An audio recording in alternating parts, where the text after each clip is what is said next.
Moi also missed with his second shot, and the monkeys have escaped. But luckily they soon find another group and Uwe again makes noises to distract them.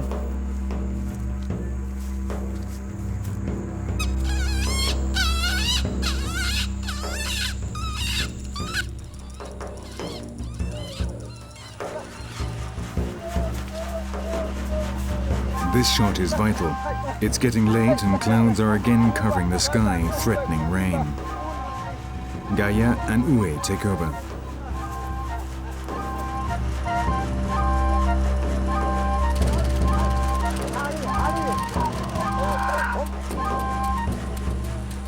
When the Huaorani come close to a potential victim, they start to make frenetic movements imitating the movements of the animal.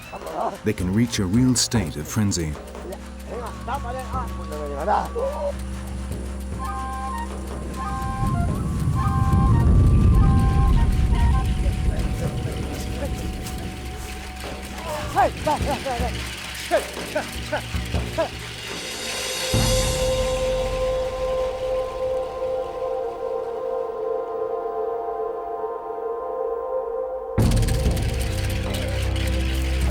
A monkey has been hit and in a few minutes will die from suffocation.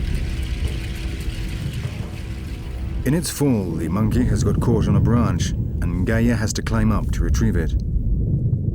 A matter of seconds later, the storm unleashes its fury.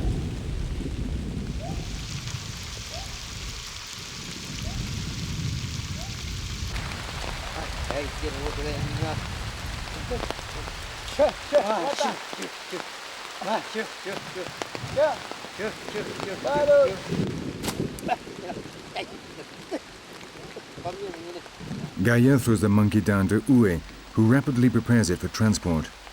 The rain becomes more intense and it's almost nightfall.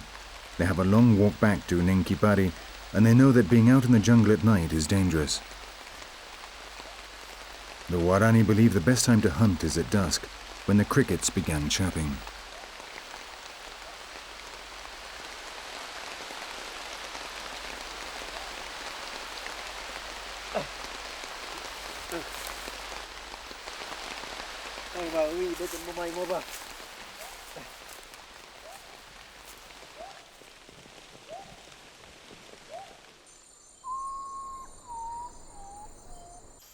Today has been a lucky day. On their way back, they came across another group of monkeys and were able to kill 3 of them.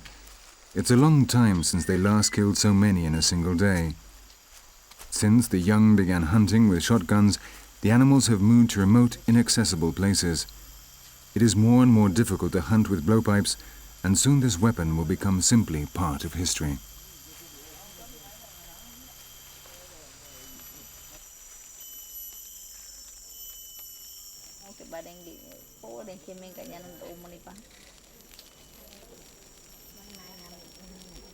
When the hunters arrive back at the village, they throw the animals onto the ground, and they now belong to their wives. The Huaorani don't know how to preserve meat.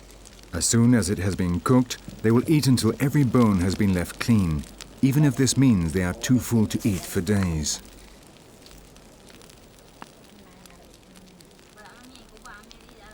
The experiences of the hunt inspire many stories and conversations.